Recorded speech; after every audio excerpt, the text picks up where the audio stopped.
Hello, hello. This is Insurance Hour. I am your host, Karl Susman. Thank you so much for being here.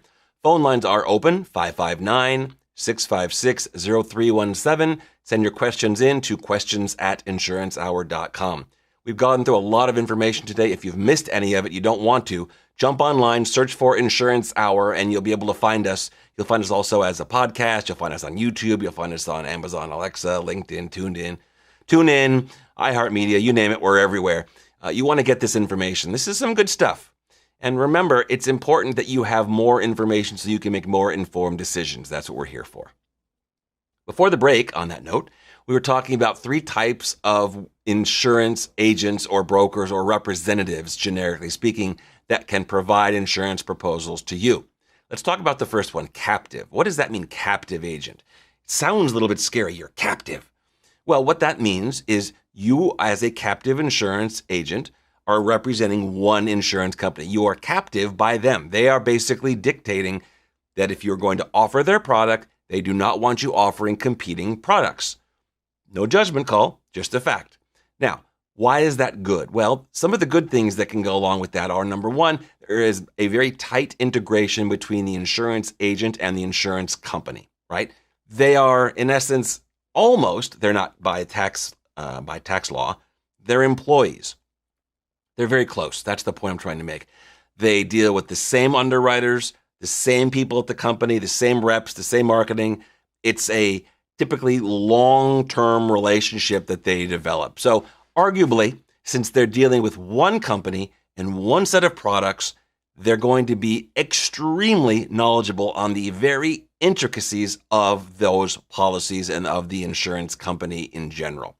So that would be an advantage to being potentially a captive insurance broker, would be that intimacy between the insurance agent and the insurance company. There may even be relationships formed between the insurance agent and people that handle claims, right? Don't forget, claims adjusters that work for an insurance company, they're there as well. They're employees of that same insurance carrier.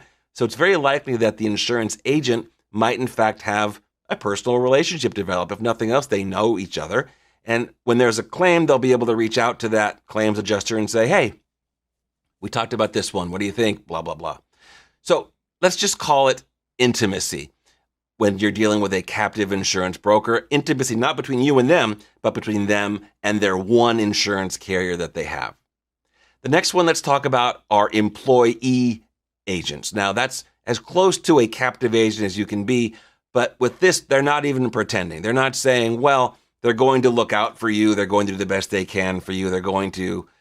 That's probably not entirely fair. They're going to claim that, and by law, they're supposed to be doing that. But an employee agent is clearly motivated to write the policy that is from the insurance company that employs them, similar to a captive agent, right? They are going to want to sell those products, not only because that's how they get their bread buttered, right? But because they don't have any other options, exactly like a captive agent. The image I like to show is a circle and, the little squares and what was the game? Not Operation. What was that game called that had different shapes and you set a timer and it would go tick, tick, tick, tick, tick, tick, tick, and you had to take the different shapes and put them in the little holes and you had to do it fast enough. The triangle and the triangle, the umbrella, the square and the square. You had to do all of that before it just popped up and all the pieces jumped out and basically took 3 or 4 months off your life because it scared you so much. I can't think of it. If you think of it, please shoot me an email, leave me a comment. I need to know what that is. It's going to bother me. Anyway, employee agents, similar to captive, may arguably be trying to force that circle into the square. It's awfully close, right? It should fit. They want to get your business. That's how they make a living. That's how they get paid. This is not a knock. Good captive agents, good employee agents, if they see something that is not the best for the consumer, they would tell them, hey, I don't have what looks like is what you're looking for. You might need to check somewhere else. That might mean checking with another employee or captive agent. It might mean checking with an independent agent, but a good captive or a good employee agent is going to take that time and still say, hey, I would love to write your business. Either I can't, or what I can offer you doesn't sound like it's exactly what you're looking for. You might look elsewhere. But you understand the tug of war because they want your business, right? That's how they make a living. Let's move on to independent agents and brokers. Independent agents and brokers, as you probably can guess by the name, are independent. They are not an employee of any insurance company. They are not captive to any one insurance company. So they have the ability to go to multiple insurance companies to obtain insurance.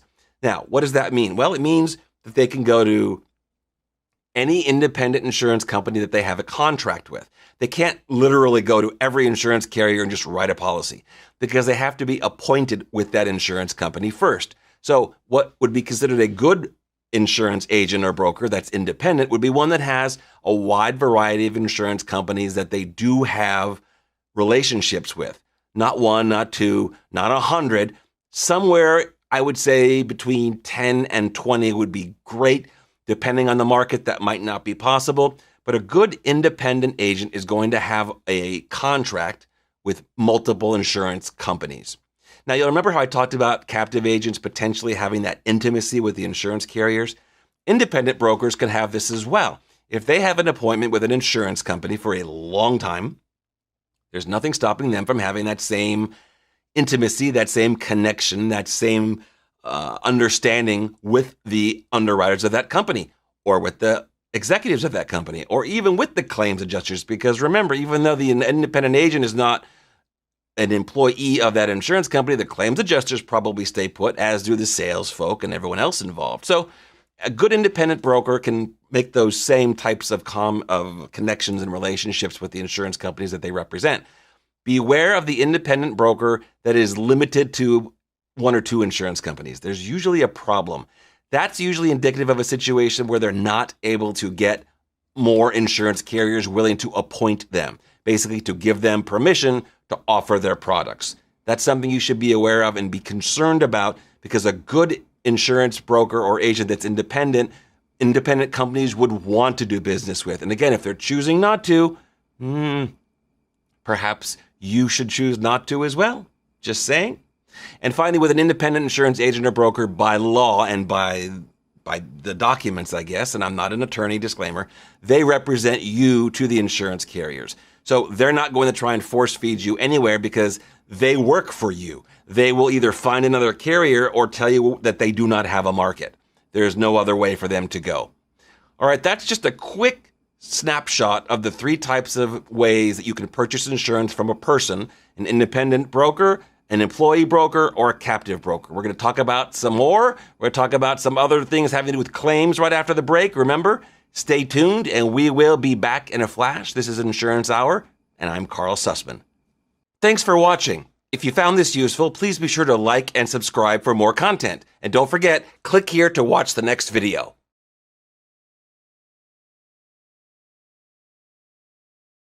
This show is dedicated to Shamrock Papa.